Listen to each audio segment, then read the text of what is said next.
wanta gara fuulduraatti sitti dhufu. Seera uumamaa boqonnaa 49 lakkoofsa 1 kaasee 28tti kan jiru waliin baranna.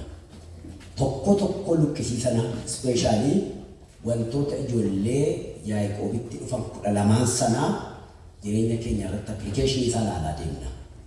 Dura kootti maaltu ta'uuf jedha. Ammaa nam ta'aa caalaa amma maaltu ta'uuf jedha dura kootti kan jiru sana waliin ilaalaa deemna. Karanneerras waan ta'eef lakkoofsuma tokko duwwaa dubbisee dhufa. Maqaa Gooftaa Yesuus Kiristoosiin sin dadhabsiisuu nan sodaadhe garuu tudhaabanii natti godha. Faadhaa.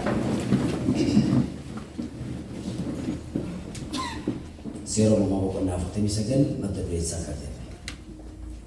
Dubbii Yaaqoob gara dhumaatti dubbate.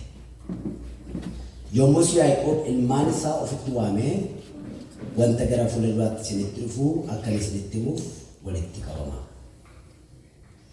Yaa ijoollee Yaaqoob walgaa dhagaa gara abbaa keessan Israa'el dhaggeeffadhaa. Ameen. Ulfaadhataa.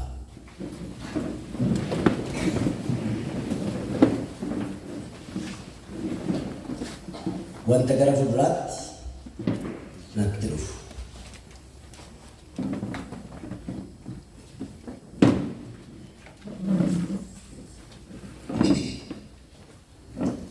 Tokko dubbii gara dhumaaf ergaa jireenya fuula duraa.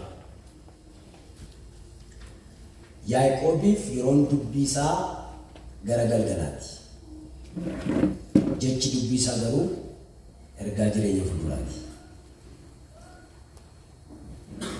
Dhaamsi maanguddootayyuu gara galgalaatti wantiire namichi kuni waggaa 100 fi wayii jiraateetu gara galgalaa ijoollee isaa walitti qabee dubbate. Dubbiin inni dubbate garuu dubbii gara fuulduraati. Qabxii keenya keessa yoo dhufne yaadannaa biraan gaadhee yaada. Holistic growth yeroo barattoota dargaggoota waldaa kanaa wajjin dabarsee waan sadii gochuu akka qabnu jireenya keenyaaf. Tokkoffaa seenaa keenya isa darbe dagachuu danda'utu nurra jira. Forgetting the past history kan jedhu dubbachaa ture. Namni kaleessa isaa fidee dura isaa kaa'u waa arguu kan dandeenye dubbachaa ture. Gufuun dhaloota baay'ee, gufuun gurguddoota baay'ee maaliif jettanii waan kaleessa dabarsan dura isaanii fidanii waan kaaniif waan dura isaanii arguu hin danda'an. Jireenyi dhalootaa immoo kan inni hiika godhatu isa darbe irraa baratee isa jiraachuuf jedhu yoo beeku hiika kan inni godhatu. Lammaffaa immoo focusing on your future wanta dura keenya irratti akka xiyyeeffattu. Isa dabarsine boo'aa jiraanna taanaan wanti fuula keenya dura jiru nutti mi'aawu gatii dhaba.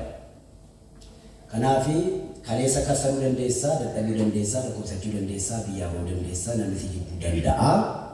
Guyyaan kaleessaa guyyaa keenya har'aarraa baay'ee fagoodha. Dhiyoo fakkaata.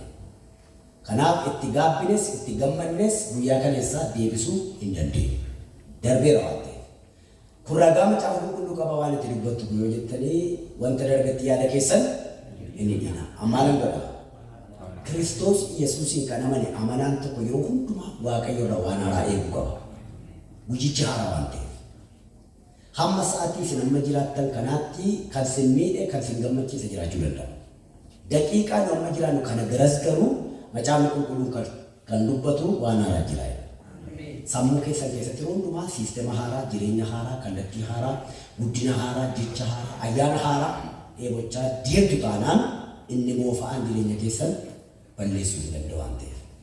Kanaaf Yaaqoobiif yeroon dubbii isaa gara galgalaati, jechi dubbii isaa garuu ergaa gara fuulduraati. Lama. Waa'ee Yaaqoobii irratti qoshee isinitti maal dafee isarraa yookaan barumsi keenya nuyi waan ta'eef. Yaaqoob kun eenyu? Yaaqoob kun sanyii kakuu keessaa nama dhalatedha. Waaqayyo Abrahaamiif kakuu guddaa kakatee waggaa dheeraa booddee kan inni argate isaa kun waggaa meeqaffaatti argate Abrahaam? waggaa meeqa? 99 moo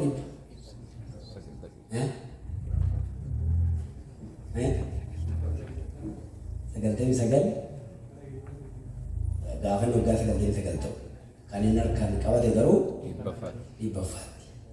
So yoo persentiidhaan keessan kakkuun ana biraa ba'u 100 keessaa 100 dhugaa jechuudha.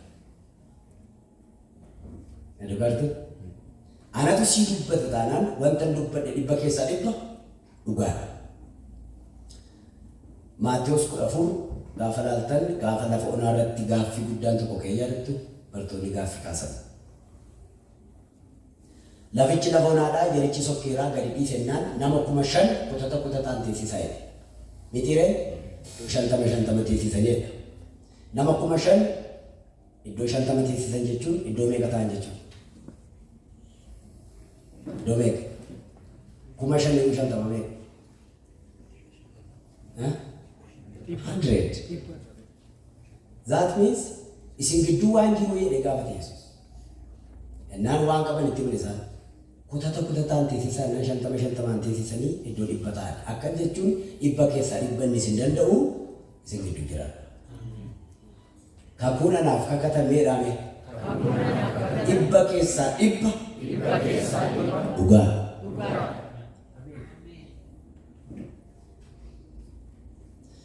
Sadaffaa Yaaqoob dhalachuu isaatiin dura akka filatamee haadha isaatti himame. Dhugaa gosa waa'eensaa bareechee kan dhagaye haadha isaati.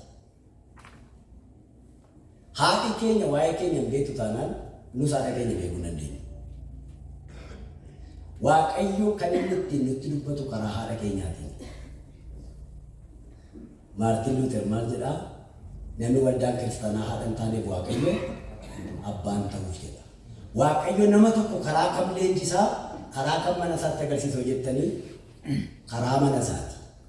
Manni isaa immoo haadha ijoollee isaati. Kanaaf waldaan kiristaanaa keessaa haadhota gurguddoo 5 jiru kan jedhu gaaf tokko sanitti dubbadheera. Haadhota argee macaafa qulqulluu keessaa baay'ee na dhibu jiru sun. Haati isheen tokko ishee mucaa ishee irra ciiftee ajjeeftedha. Hin dagatiin haadha. Raaftee jechuudha.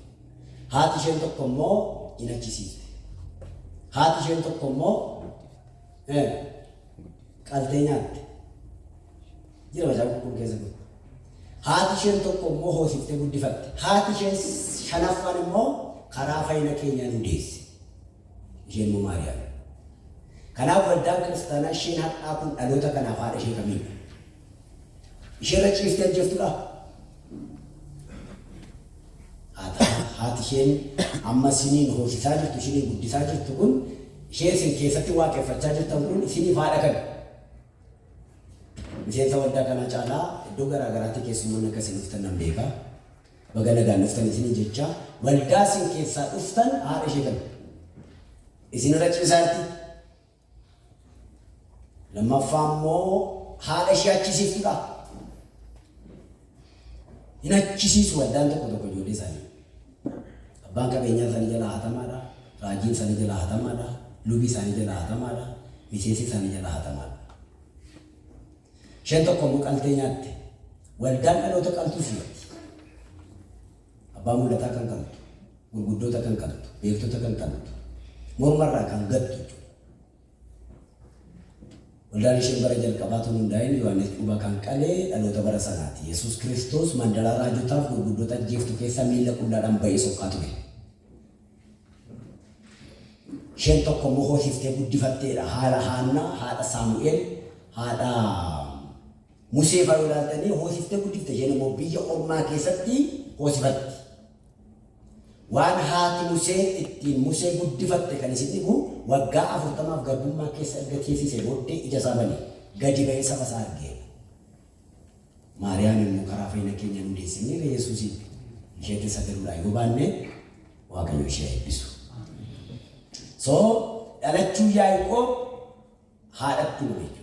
Kan isin dhibu Waaqayyos waaqarraa dhufee karaa ergamaasaa waa'ee Yaaqoobiin haadhatti dubbate. Kan isin dhibu mareedhaa fi iccitii guddaan Yaaqoob qabullee haadha wajjin. yoo seenaa Yaaqoobiif seenaa Yihuudaa wal bira qabdee ilaaltan mucaa Yaaqoob totaalii faallaa. Yaaqoob haadha isaa wajjin mari'ata, Yihuudaan garuu haadha isaa yaaddootti galche. Sagalee yeroo bakka mul'ata. Sadaffaa Yaaqoobii hangafummaaf booda kan dhalatedha. Ifaadhaa dubbiin hangafummaadhaaf booda kan dhalate jechuudha. Ergaa mutu samii ilaala. Isa qotusuutu hangafa ta'a. Kanaaf dura dhalatanii fi durummaan namaa kennamu jechuudha. Dura harka baasanii fi dhalatan. Waaqayyo achi murteessinaan eegoot hangafa ta'a jechuudha. Arfaffaa qomoo 12 abbaa ta'uudhaaf dhalate Yaaqoob. Inni nuyi waa'ee ijoollee isaa barachuu jedhu. Yaaqoob jechuun maal jechuudha? Maal jechuudha? Yaaqoob jechuun gowwoomsituu jechuudha namoonni baay'een. Eessaa fidanii kan hojjettanii isanii waltajjiirra dhaabannee waan hin caafamne haasa'uudha. Baay'ee Yaaqoob jechuun Esaawutti gowwoomsee gurguratee beeksisa. Hin gowwoomsine bara. Namicha kana baay'ee dinqisiifadha baasee. Nama garaa haadha isaa keessatti jiru hangafummaa dheebotudha. Nama garaa haadha isaa keessatti jiru utuu haa hin baratiin, utuu abaa cadha hin baratiin waan Waaqayyo itti hime hangafummaa sanaa ijjisaa baname. Nama isa Waaqayyo naan jedhin ta'a jedhee haamileen isaa daa'imummaatti jalqabeera baasee. Ijoollummaa isaatti nama guddaa kan ta'e ijjisaa kan baname jechuudha. Gowwoomsituu miti Yaaqoob. Yaaqoob jechuun isa koomee qabatu jechuudha. Seera uumamaa 25 kaasaa ilaalaa. Arfaffaa maqaa isaa qofa miti kan jijjiirame. Namoonni baay'een hiika maqaa gaarii qabu, hojii gaarii garuu hin qaban. Maqaan isaanii baay'ee isin sodaachisa, hojiin isaanii garuu zeeroodha. Jireenya Yaaqoob irratti impaaktii guddaa kan fide, dhiibbaa guddaa kan gaggeesse tokko jijjiiramuu maqaa isaa qofa miti isan sinitti himamu. Isa koomee namaa qabatu ture turaan gaafama dhaaba'e.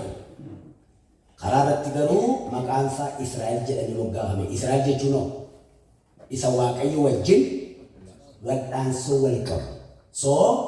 Maqaa miti kan jijjiirame maalidha? Tokko wal'aansoon isaa koomee namaa qabachuurraa gara Waaqayyo wal'aansoo qabutti jijjiirame. Namaan wal'aansoo wal qaburraa gara Waaqayyo wal'aansoo qabutti jechuudha. Qixa kamiiniyyuu fidaatti itti galcha qasii galamu. Fakkeenyaaf lola affoonii kakuu moofaa keessatti yeroo jalqabaatiif gara lola afuraatti kan geeddare iyyaarrattu abbaasaa Daawit gaafa Gooliyaadiin ajjeesuudhaaf ba'ee Gooliyaad maal jedhe iyyaarrattu yoo ta'e foon kee allaattii waaqarraa godhaa bodee isaa billaasaa qabatee Daawit garuu maal jedhe maqaa Waaqayyoo gosa waaqaan lafa uumeenan sitti ba'aa jedhe. Achumaan jira Gooliyaad seenaa isaa qabbifattan. Isa Daawit maqaa Waaqayyo isa waaqaan lafa uumeenan sitti ba'aa jedhe sanaa fi Waaqayyoolii tolfamoo isaa waammachuu jalqabee jedha. Kanaaf lola foonii shifti kan godhe kakuu moofaa keessatti gara hojii hafuuraatti Daawit jechuudha. Efesoon boqonnaa 6 lakkoofsa 10 kaasee jiraatee jechuudha Daawit. Isa lolli keenya namoota foon qabeessaa wajjin utuu hin ta'in eenyu wajjin hafuurota warra kam jedha. Warra bantii waaqa kan maal godhan seerratan isaan wajjin wal'aansoo wal qabna. Maal yaadadhaa dura yeroo mana barumsaa jirru yaada wal nu falmisiisu barsiisonni afaan akka barannuuf. Nuti namicha falminu seerri isaa garuu eenyuu falmuudha yaadicha. Nuti walii keenya waan wal falminuu fi qiimii wal qabanne fayyuu dadhabna. Kaarikuleemiin barnoota sanaa garuu eenyuutu wal falmaadha? Yaadaan wal falmaadha, yaadaan wal caalaadha. Yeroo jijjiirama biyya Itoophiyaatti fiduuf kaatan sanaa yaadaan caalaa ittanii foonitti deebisan isinis. Nagaan isinii haa ta'u. Itoophiyaa addunyaa isaa jedha. Naa yaada wanti macaafni qulqulluun jedhu kun foonii wajjin mitiidha. Wal'aansoon keenya isaan wajjin utuu hin ta'in hafuurichaa wajjin. Daawit isatti geejjate lola sana. Kanaaf bocha guddaa argate. Kanaaf wal'aansoon isaa koomee namaa qabachuurraa gara waaqayyoo wal'aansoo qabutti yeroo jedhamu wal'aansoo lola foon qabeessaa dhiisanii waaqayyoo wajjin wal'aansoo qabuudha. Yaadattu Haannaa bara baay'ee Peniinaa ijji wal'aansoo qabdi. Bara baay'ee abbaa manaa ishee Yaaqoob ijji wal'aansoo qabdi. Hiika adda galu. Gaaftu Gabroon Shiilootti baateetu wal'aansoo ishee gara kamitti deebifte? Gara waaqayyootti deebifte. Yooti naa kennite warra na gaddisiisan ijaa ba'an jenne. Yooti naaf laatte siifan kenna. Akkumaan baleef waaqayyo. Gadameessa ishee. Qabeenyi keenyas gara hafuuraatti yoo deeme jechuudha. Gara waaqayyummaa waaqayyootti yoo finne jechuudha. Maseenummaan keenya illee nurraa qaba. Lammaffaa maatirraa, obboleessarraa, biyyarraa baqachuutti gara biyyaatti deebi'e. Jijjiirama guddaadha. Yaaqoob gaafa Esaawuu irraa hangafummaa fudhatee fiigichi isaa, galmi isaa, karoora isaa, mul'ata isaa biyyaa ba'uudha. Mitiire maatirraa adda ba'eera, haadharraa adda ba'eera, abbaarraa adda ba'eera, dhaggeeffadhaa jibisaa adda ba'eera. Obboleessarraa illee adda ba'eera. Biyya ormaatti galaa ta'e waggaa 21. Gaafa laga Yaabooq bira ga'e garuu jijjiirama maqaa duwwaatu hin ta'in fuula isaatu gara biyyaatti deebi'e. Fuula isaatu gara maatiitti deebi'e. Gara haadhaatti deebi'e, gara abbaatti deebi'e, gara obboleessaatti deebi'e. Kun jijjiirama guddaadha. Sadaffaa gowwoomsee fudhachuurraa gara boojuu fiduutti jijjiirame. Namatti hin tolu kun kadhachuurraa kennuutti, liqeeffachuurraa liqeessuutti jechuudha. Dadhabuurraa jabaa ta'utti, dulloomuurraa halfii ta'utti jechuudha. Yaaqoob irraa kana bara. Arfaffaa gumaarraa gara araaraatti jijjiirame. Yaaqoob maqaa duwwaatti kan jijjiirame. Jaaffaa nama karaa irratti aduun itti lixxedha Yaaqoob. Ishee kan xinnoon dubbadhaa guddisaa na dhaggeeffadhaas. Sila waa'ee Yaaqoob isinitti beera. Sanyii kakuu keessaa kan dhalate, kakuun sun 100 keessaa 100 kan ta'e, haadha wajjin kan mari'atu, nama hangafummaadhaaf ariifatutti karaa irratti aduun itti lixxe. Aduun itti lixee jechuun jecha nuu galuu nan gadi gabaabsee isinitti himee kana caalaa hiikkadhaas. Abdii kutachuu, waan godhan wallaalu, namatti dukkanaa'u, ofirra gattaa'u jechuudha. Nama kanatti aduun dhi'uun irra turee. Nama akkasii kanatti yeroo malee aduun jalaa itti barfachuun irra turee. Jettanii Yaaqoobiin gaafa yaaddan waa'ee keessa nuu fidaatti firoomsaa. Eessa ga'uuf kaatanii eessatti akkasinitti dukkanaa'e yaadadhaa.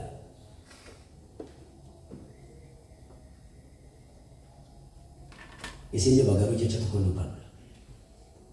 Yaaqoobitti akka deebitee hin dinnetti itti dukkanoofte. Maal jedhamu? Maal jechuudha?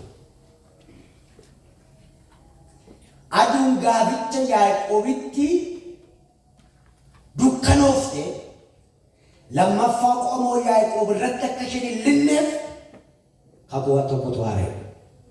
Inni immoo jecha kanaan ibsama. Walirraa deebifatanii. Maal jechuudha? Yaaqoobitti aduun linnaan Iyyaasuun aduu dhaabee gumaa baase. Yaadattu? Yaaqoobii utuu karaa deemu maal ta'e? Itti dukkanaa'e. Lafa yaada hin geenye, iddoo ka'eef hin geenye. Erga dhaladheen teenyee lafa garaa kun geenye geerara. Yaaqoob utuu geerara irraa bareeda jechuudha. Natti dhiite garuu Waaqayyo immoo kan Iyyaasuudhaaf gumaa kan Yaaqoobiif gumaa baasu Iyyaasuu taase. Inni immoo maal godhee hamma diina koo ari'adhee qabutti amma lolee mo'adhutti aduuna na maal godhe dhaabbadhu. Jeena na maal godhe dhaabbadhu dhi'uu hin dandeessu. Gaaficha Yaaqoobitti kan dhiite har'a ijaansi baay'ee. Kan Iyyaasuun ijaabe immoo Yesuus irraa deeffatte biyya lafaa. Gaafa Iyyaasuun yeroo malee biiftuu dhaabu fannoo irratti immoo Yesuus irratti yeroo malee dhiite aduun. Yaadattu sa'aatii meeqama meeqatti? Sa'aatii 6 hamma 9tti addunyaa kamirraayyuu sa'aatii kanatti aduun hin dhiitu. isheen illee gaafa sana uumaan koo du'ee ifuu danda'u jettee galagala isheetti deebite haa ta'u iyyuu malee akka biyya lafaatti gaafa hiiktan liqiin sirraa qabaa ittiin Yesuusiin. Ergaa kana fudhan harkaa dhaloota ammaarraa garuu idaan hin jiru. Maaliif? Hoolichi bara baraan ifa isaaniiti. Maaliif yoo jettan du'aa ka'uun immoo Yesuusiif gumaa baase. Gaafa Yesuus Kiristoos du'aa ka'ee ergamichi ifa guddaadhaan mul'ate jiru macaan. Yes, kaffalameera. Mee kottaa sinirratti qotinii fajabaatu naa kaffalameera.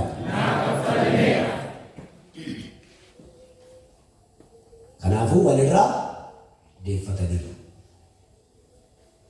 Saddeettaffaa Yaaqoob nama mataa isaa dhagichaaf kennedha. Matichi maayini dhagichi maayini.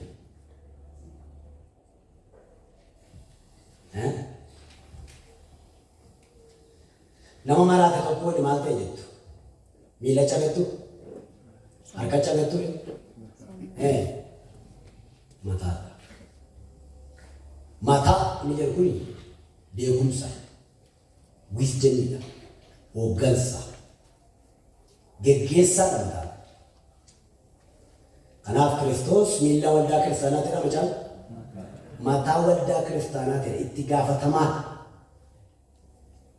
Jireenya dhala namaa hundumaa kan hoogganu sammuu kana keessa jira. Kanaaf dhaloonni illee gaafa dhalatan mataadhaan dhalatu. Rakkoon addaa isaanii mul'atu miti. Ijoollee Yaaqoob keessaa garuu durbaanni tokko harkaan dhalachuu dhufe. Kanaaf biyya lafaarratti gubboodhaan musinnaa kan jedhamu dhangalaasee deeme. Bara tokko na yaadda magaalaa tokkotti ati yeroo hundumaa miilaan dhuftanaa jedhan. Maal malee nan harkaan hin deemtu garee bineensa na gootee fayyadamte. Sanyii Yihuudaarraa dhalatetu harkaan deemuu dhalootaa fide. Kanaaf gara sammuutti deemuudha lama. Gara sammuutti deemuudhaaf, gara qalbiitti deemuudhaaf, gara beekumsaatti deemuudhaaf, gara hubannaatti deemuudhaaf mataan kun eenyuuf kennamuu qaba? Dhagichaaf kennamuu qaba. Dhagichi kun eenyudha? Kiristoos ogummaa ogeessota biyya lafaa kanaa tuffateetu wallaalotaan maal ta'uu jaallateedha macaafa. Mul'achuu jaallate, argamuu jaallate. Maaliif? Kiristoosiin kan dandaman hubannaa ogummaan hundumtuu eenyu keessa tuulamee jira. Kiristoos keessa tuulamee jira. Kanaaf sammuun Kiristoosiif kenname hubannaan isaa ogummaan isaa kan yooti kan Kiristoos. Kanaaf Yaaqoobii mataan isaa eenyuuf kennameera. Eshi biranda. Ergaa uumaa keessatti dabarsee maal isaanitti isaan kennedha macam. Sammuu isaanitti isaan kenne, yaada isaanitti isaan kenne. Maaliif? Bifa Waaqayyoo isa harkaan qaqqabatamu Kiristoosiin isa Waaqayyoo karaa isaa mul'atu amanachuu waan didaniif. Bifa isa dhugaa sanaa bifa Waaqa tolfamaatti waan geeddaraniif Waaqayyoon beekuuf isaaf jiraachuu waan hin barbaanneef Waaqayyoon waan namni gochuu hin dandeenyetti dabarsee sammuu isaanii kennee jedha. Kanaaf qullaa deemuun isaanii ulfina fakkaata. Bakkeetti xuraa'ummaa raawwachuun, horiidhaa wajjin, bineensaa wajjin gaa'ela dhaabbachuun salphinatti hin fakkaatu, ulfinatti fakkaata. Waa'ee sammuu isaanii inni akka namaatti yaadu maal ta'eera? Dabarfamee kennameera. Sammuu keessanitti dabarsiisanii kennee Waaqayyo. Bineensi guddaan sammuu dabarfamee kennameera. Dhaloota kanaatti kennameera. Kanaaf mataan dabarfamee kenname kanadha. Xiyyaara addunyaa kanarra gommaa malee qilleensarra barrisu kan oomisha eenyudha? Sammuu namaati. Mitiiree niwukileer boombii addunyaa fitu kan oomisha eenyudha? Sammuu namaati. Daabboo nyaatamu kan oomisha eenyudha? Sammuu namaati. Akka nuti sammuu keenya tireen goonetu jireenya keenya murteessa. Namni guddaan mucummaa isaatti tapha bareedaa hin taphanne gaafa dulloomee gad deebi'ee tapha ijoollee taphata. Maal kun hin qaana hojjetu sun hin qaana wanni sababiin isaa sammuu isaati. Nagaan siif haa ta'u. Nagaan siif haa ta'u. Akka jechuun maal jechuudha? Kophee lakkoofsa 15 namni guddaan kophee lakkoofsa 42 kaatu kaachuu jechuudha. Naa taa'e. Namicha maraadheen fayyadaan jiru tokkotu jira. Namichi sun yeroo maraadhee gufuu xinnoo lafa irratti tokko gaara guddaa seen jala dhokadhaa. Eessarratti hojjetti seetanii. Balbaluma nama 5 nama 6 7 8 dabarsitu gaafa naqu darbuu dhaqee na dabarsuu didee naa baddee yaa'e inni kalloodha. Garuu feetanii maal goote furdiftee sammuu dhaloo tokko tokko fayyuma furdate akka fandiishaa jechuudha. Kanaafidha jarri keenya aafsee kaffachuun qinaaxatti tajaajila isaa jiru. Yesus Kiristoos immoo waan garaa nuti afaan dubbataa. Wanti narra bakka keessaa boca dhabame fasasii wayii yeroo fasasii wayii fedha tokkotti dhangala'ame. Waan waaqayyo sammuu godhate investi godhee adam godhubatu. Dhugaama soba. Dhugaama. Waan biraan fakkaatan si waan dubbattan waan yaaddan waan karoorfattan waan saganteeffatan fakkaatu. Immeejiin jireenya kee waan ati jireenya kee irratti investi godhe waan facaanin hamtu waan ta'eef. Kanaaf mataan keenya dhagichaaf kennamu. Sagan dhaloota ofis waaqayyoon isa hojii. Kutama kana keessaa yaasaa jira qabadha akkamitti beeku. Maal jechuudha dhaloonni ofis waaqa soodee hojjettanii seera uumamaa boqonnaa tokko fudhatanii gaafa laaltan addunyaa kana irratti kutaan akkaraakaarii akka kanaa ta'e hin jiru. Namoota kanaa waaqayyo jecha gurguddaatti hin jedhe yaada tokko qabu afaan tokko qabu. Isaan kun walii galanii hojjechuuf kaanaan waan isaan hojjechuu dadhaban tokkoyyuu hin jiru. Kottaa gadi buunee afaan isaanii waliin maqnaa'e. Kutaa sana irratti maaltu ta'e wal dhaga'uunis hin dadhabame waaqayyo dhaga'uunis hin dadhabame. Haay qabxii sadii isinitti agarsiisa. Maaliif dhaloonni ofis waaqa soode? Maaliif walis ofis dhaga'uu dadhabe? Maaliif dhaloonni har'aayyuu akka waliin galletti walii gale? Seera uumamaa boqonnaa 11 lakkoofsa 2. Jara kanaa rakkina kana keessa kan buusanii jalqabaa guddaan tokko mandara bantii waaqaa bira ga'uu ofii keenyaaf ijaarrannaa jedhe. Salphishitee hojii. Ofii keenyaan miti ofii keenyaaf. Edgaartu isa maal ijaarratu? Mana miti maali? Mandara. Gootaaf gurguddoota baay'ee kan salphise mandara. Yaaqoob mandara keessatti morma kan raawwate. Daawitiin goota cimaa lolatti ba'ee tasuma mo'amee kan hin beekne. Loltoonni isaa saduukaa deeman akka biddaa kan ta'an kan inni kufe mandara keessatti. Gaaf tokko lola biraa hafee mandara keessatti deemu wanta inni argee kufe beektu. Mandara ilaalcha mandaraati yaada mandaraati. Namicha isa ijoollummaa isaatii kaasee jaame.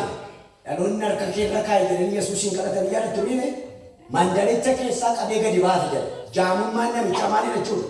Mandaricha. Cimsaa dhaggeeffata. Dhaloonni waa'ee mandaraa yaadan waa'ee addunyaa yaaduu waan hin dandeenyeef namni waa'ee addunyaa yaaduuf waa'ee mandaraa yaaduu waliin taa'uun dhukkuba kaansarii siyasaati. Biikoos tokko nan taa'edha tokko nan fiigara waan ta'eef. Yoo waaqayyo si gargaaree jakee banee ciraatti harkaa bahuu baatte warri mandaratti si hambisu. Phexrosin ilaala. Mana hidhaa Yaaqoob itti qalame jalaa yeroo ba'e dinqiidhaan yommuu ba'e kan inni danqame eessatti mandaratti.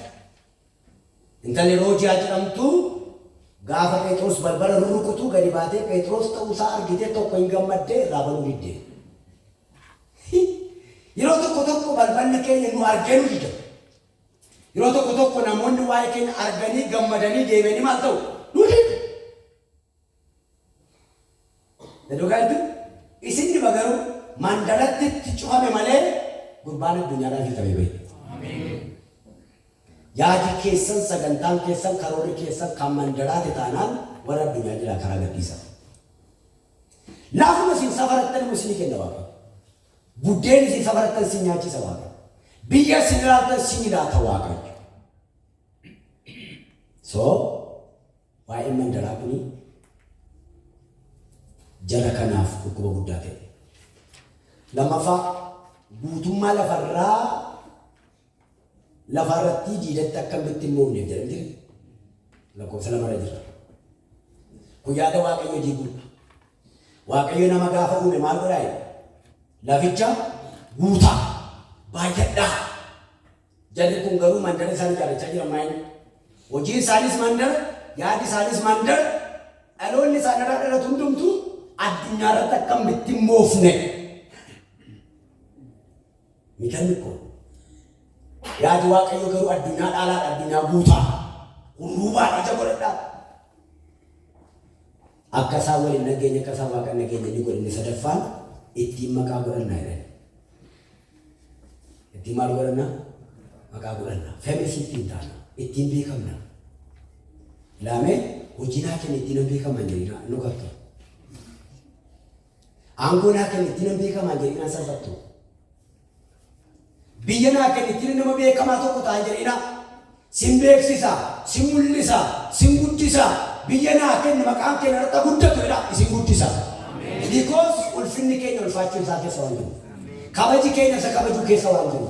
Mul'achuun keenya isa mul'achuu keenya keessa waan jiru. Har'atti nama irratti macaafa qulqulluudhaatiif si lallabamtu sun eenyu waan baatteef. Hariiraan dubbateera waaqayyo. Hariiraan yaabbateera waaqayyo namoonni haree tuffachuudhaaf. Dhimmichi dhimma har'attii miti. Dhimmicha baachuu gooftaa isheeti. Waan nu baannee deemnu yookaan nu mul'isa yookaan nu dhoksa. Yookaan gaaf tokko damnee mul'annaa yookaan mana dhoksaa jenna. Gaafa isaan kana godhan ermichaa waaqayyo fudhate maayin afaan isaaniitu waliin gale. Utuu afaan Oromoo dubbattu wali dhagaa jira afaan kana badaa. Badaa nageenye. Afaan Oromoo dubbanna gammadee nageenye. Maaliif hundi irraa hundi qabna. Afaan Oromoo sitti maa hin nageessu. Aannan dhibanaan.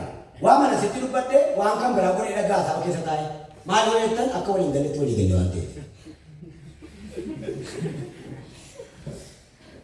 Afaan kee waliin makame jedhamu Amaariffaadhaaf Tigiriinyaadhaaf Boozoniyaa duwwaa sanitti fakkaate. Yaada kootu yaada kee fudhatu. Yaada keetu yaada koo hin ta'u. Kucha jedhee. Kana booda maaltu ta'e garee? Kana booda kan ta'e kana mul'ata araaraatu argame. Hallelujah. Mul'ata araaraa jedhamee saniyyuu. Yes. Mul'ata araaraati. Vision. Agalgaa'ee tokko amantootaaf tajaajiltoota naqa. Tajaajiltootaaf gaggeessitoota naqa. Gasi qaban miti. Iddoo isin hawwatan miti.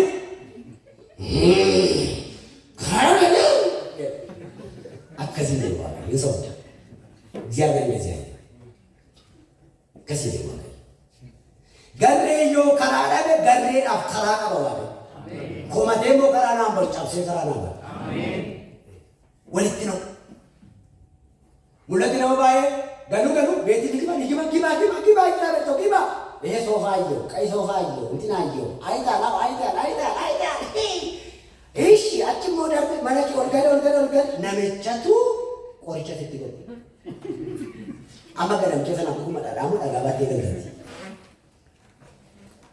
ቂመኞች ተገለጹ ገለ ነመጭ ኦላ ኬታው ካራሚር ገኬሱን ሲበለሱ ዳብራሳሰ ቢታይ ካለ ይሆነ ኤርጋ ዝልበደ ነመጭ ጃለ ተሞጅብታ ኩን ኤርጋ አራራንት ኤርጋ መራቱማት ዋቀየሞ ዲነከ ጃለ ዲን ጀረመለ ዲነከ ትራሳሰ ገጥንጀ ኩዋቀ ከኳላት ሙለኒ ያዕቆብ አርገ ሙለታ አራራት እነስ ማን ነው ጀተን ሴሮ ማማድ እንደሚሰደኩ ለማ ያበኖ ሱዋቃ ለፈ ወለት ፍጅ yes theologically ጭንታ ለገፈዳ ጆሙ ሴሮ ማማ በቆና ኩለቶ ኮረቲ አሎን ዋቀዮ በረገኝ እንጀለኒ ካን አፋንት ወሊ መከ ኢጃርሲት ተመጣበተ ወሊን ገሉታ ነው ዋሉ ጀሙ ጭንታ ለገፈዳ አትሲናበታ አልስናናበታ ቆንጭችናበታ ሐመባሙ ለታሩ ጭንታ ለገፈዳ ፎኒ ካኒ አፋንሳን ወሊ መከም ማንደራን ካኒ አፋንሳን ወሊ መከም አናቱ ለከማራን ካኒ ቢየረም ፈጋኑራን ካኒ አፋንሳን ወሊ መከም ኢጃርሲት ሲናበተ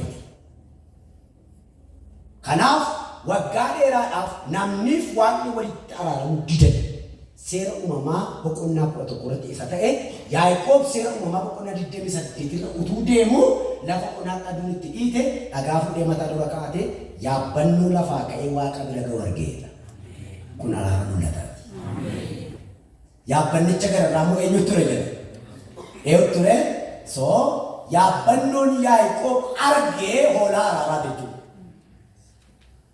እነሰኝራ ኢልማዋቀዩ ኢየሱስ ክርስቶስ ዮሐንስ በቆና ተቆ ለኮት ሸንተማ ሸንቴ ተቆላላ አሜዚንግ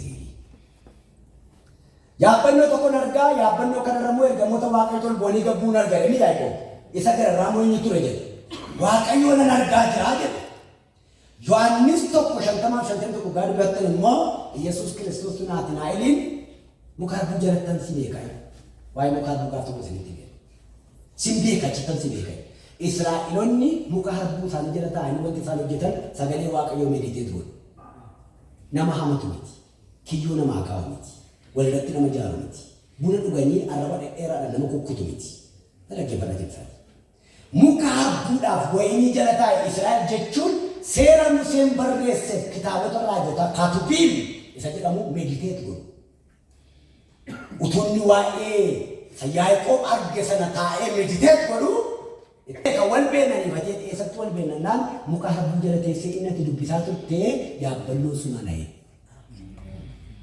anarrammoo jedhe ilma namaatu ol ba'ee qabu Yaaqoob innatu waa'ee isaa beektu ergamoota argee ati immoo ilma namaa galtaa'e namichi sun ana'e kanaaf tajaajilaan hojii araaraa hojjetu tajaajila Kiristoos hin argina malee tajaajila biizinesii argina tajaajila mandara argina tajaajila of tuulummaa argina tajaajila anancaa of keessatti argina tajaajila beekamuu qaba jedhee harka baasu miti tajaajila mul'ata isaa Kiristoos argatu hojii araaraa hojjetu waaqaaf lafatu siin araarama kana booda ameen yoo Kiristoos hin agarte qabxii ishee kana fidee galla Yaabbannoo Yaaqoob argee ilma waaqayyoo erga ta'e dhaloonni ijaarsa ofii isaatiin wallaga'uu dadhabe hojii ergamootaa boqonnaa lama irratti bu'aa hafuura qulqulluutiin wallaga'e dhugaatu foonii warri ka'an afaan waliin maku dhaloonni hafuura dhagaan garuu afaan isaanii tokko ta'a afaan seera uumamaa boqonnaa 11 irratti wal maki eessatti wallaga'an jedhu gaafa hojii ergamootaa boqonnaa lama irratti hafuura qulqulluun dhufee bu'u afaan walii dhagaan jiru macaa dhagaanii akka wal dhageenyuuf fooniin ka'uu nurra jiru akka wal dhageenyuuf hafuuricha isa dura geessifatu sana dhaga'uu nurra jira kanaaf Phaawulos hafuuraan jalqabdanii maaliin fitina fooniin fitina utuu Yesuus jennu irra dachaafachuu jechuudha waaqayyo naa gargaaru kudha tokko Yaaqoob nama waaqayyotti mul'atedha maqaa keessa waamama garramuun nama waaqayyotti mul'atedha namni jira jedha meenatti waaqayyo kan jettan namni waaqayyoon argee beeku argee beeku kan jettan immoo laachuu jiraachuu baran karoora jireenyaa qabne tokko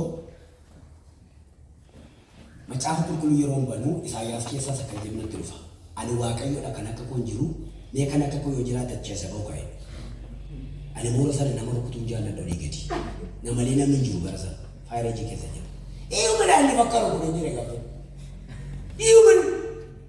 iyuma keessa ba'u jiru waaqatan fakkara iyuma mee keessa ba'u jiru bisa yoo akka jira kan akka koo hin jiru yoo jiraata achi asabau isa darbe nattaibu isa dhufu jen hadubat ani waaqayyoodha na ayaan deegaaf tokko gargar ayi budi bisu nagaraadha kundi na tamu dole ne geera kudichu masaagiya sanatu abidda ta'e immoo baanutti dubbachaa dhufe kan akka koo eenyudha reennaan siree jala galle arganii kaan raajonni duri ammallee waldaa keessaa namni wal kuffisa malee badaan kufu nagaan siniifatu musim mana makufuna malee sana makeessan kufundo kana la konjiru kana du jechuudha baru ko dure jedhamti haleluya namni gaafa lafa dha'u gaafa hojjisaa kana waaqayyo nan arge nama fattee arge nama rafa dheeraa arge boofa arge boofa taatee nuti wallan waan argitu murteessaa laasiin jedhee haa waan yaadus waan yaadus waan nargus waan narginus wanta dhugade kana wanta boole itti mul'atu Isaayyaas fa'aa waaqayyoon argedhan Phaawulos immoo waaqayyoon argedhan Hisqeel fa'aa waaqayyoon argedhan waaqayyo sittaa mul'atu ameen waaqayyoon argu itti mul'atu waggaa Afur durmi teenye baranne hawaasaa namni tokko. Biyya isaaniitti namicha caatii guddisee jiraatu jira. Gaaf tokko hin tole caatiin isaa baay'ee bareedeef hiyyeessadha. Hin gammadu. Gaafa caatiin isaa ga'u sooressa tokko waamee 200,000 walii galanii 30 qabdii fudhatee 170 filata.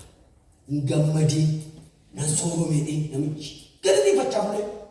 Waaqayyo boonumaan bokkaa roobsee caatii jedhaa gossee bule.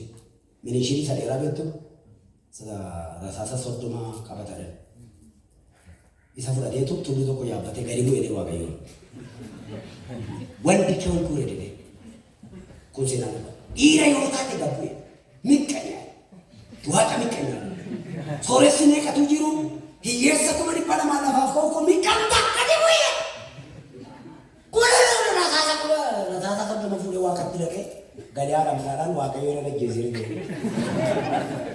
Dhugaadhaa rakkoon qabu qophaa'ee gahe yoo du'aa kee rakkisaa ta'e. Kana dubbatee ol darbee hin du'e. Du'uu isaa nuti kan sinnaansi ture deebadhaa.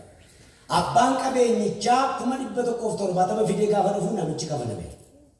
Bakka waan godhan nabanii bu'anii seenaa isaa dubbachaa boolli qotamee awwaalamuudhaaf saaxinii baataniitu deemanii namicha awwaaluudhaaf iddooma boollichaa ga'anii bubbeen tokko ka'ee kenne saaxinu namicha maqatti lafa bu'een beekamu bubbeen fuudhee tokko. Kun seenaa dhugaa. Eenyu jagni waaqayyoon lolee nagaa jiraatu akka jedhu macaan bubbee nama akkasuma yakkee deddeebi'u waaqayyo hin dunuqse. Hin danda'amu waaqayyo lolanii jiraachuu. Hin danda'amu. Natti mul'ate waaqayyo keessatti naan uumama 32 irratti akka Peni'eelitti natti mul'ate. Peni'eel jechuun fuula waaqayyo jechuudha. 2 Beet'eelitti natti mul'ate. Beet'eel jechuun mana waaqayyo jechuudha. Itti mul'achuun waa miti. Yaaqoobitti waaqayyo itti dubbate. Uumama 35 15 qabadhaa 28 15 qabadhaa. Beet'eel mana waaqayyo jechuudha. Manni waaqayyo iddootti waaqayyo dubbatudha. Haaleluyyaa. Jecha maa jedhame natti ulfaate baay'ee. Manni waaqayyo jedha. Iddootti waaqayyo dubbatudha. Yoo dubbata mana waaqayyootti waaqayyo dubbata. Abbaa argee dubbata. 13 Yaaqoob nama hirribaa dammaqedha. Uumama 28 innis hirribaa dammaqedha. Dammaqaaf yoo tokko. 14 nama dhalootaaf ergaa fuduraa qabudha. Kanaaf qoboo 12niif abbaa. Jecha gosa dhumaa kan guyyaadha. Qomoo isaarraa kan dhalatan hamma gaafa Kiristoos dhufee fannoo irratti du'ee saba hundumaa tokko godheetti isaan qofatu dhaggeeffadhaa. Saba dhuunfaa waaqayyoo jedhamaa ture. Hamma Kiristoos dhufee fannoo irratti fannifamutti. Qabxiin keenya torban har'aa waamicha Yaaqoob ijoollee isaa waame. Seera uumamaa boqonnaa 49 lakkoofsa 1 torban har'aa jalqabna. Gooftaan isa dhageenya nuuf eebbisu. Waa fayyadamtaniittu dhugaadha. Mi'a waa fayyadameera kan jettan akka keessan kaasa. Dhugaadha kun waaqayyo isin haa kabaju. Wanta gara fuulduraatti isinitti dhufu. Qabxiilee 14 har'a ilaalle kana keessatti of gamaggama. Introduction kumsa keenyaa ta'u. Namichi waaqayyotti mul'ate, namichi waaqayyotti dubbate kun ijoollee isaatiin maal jedhe? Wanta inni ijoollee isaatiin jedhu immoo ijoollee isaaf maaltu ta'e? Maaltu ta'e? Kan jedhu kan Ruubeen torban irraa itti fufnee ilaalla. Ruubeen hangafummaa kan irraa fuudhame, ijoolleen isaallee hangafummaa kan qabde, gaddatti kan galedha. Dhaloonni anaaf isiniin dabalatee jiru kun garuu dhaloota carra qabeessa. Waan dura keenyaa waaqayyo dubbachuu jalqabeera. Durri koo ifa namni jedhu ka'ee dhaabbatee hagalateeffatu waaqayyo. Durri koo ifa. Durri koo ifa. Durri koo ifa. Haleluya, haleluya. Yaadannoo keessan qofa ergaa raajummaan sirratti dubbadha. Sagalee raajummaan sirratti baasa. Ergaa raajummaan siniif dhaama. Diriirsa harka keessan ergaa dura keessan irratti.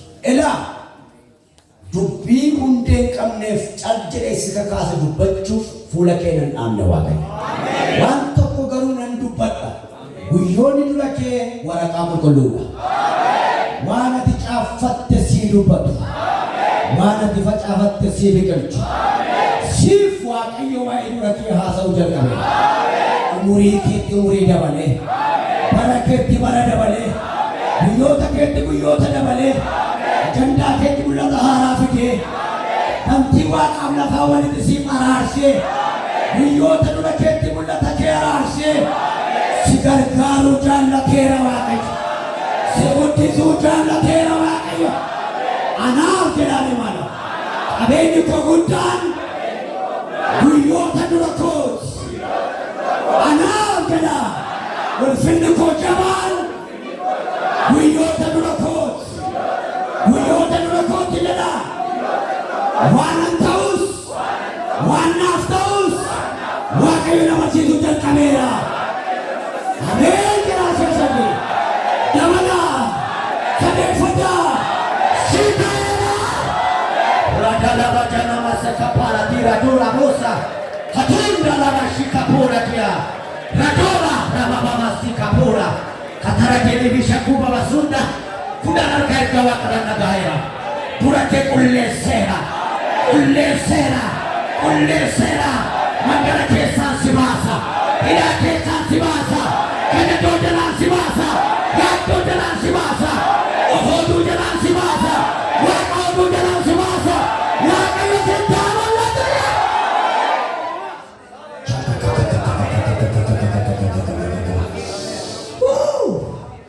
Ora dina baseki palabora. Ora dina baseki dala tumba hasunda. Milahara.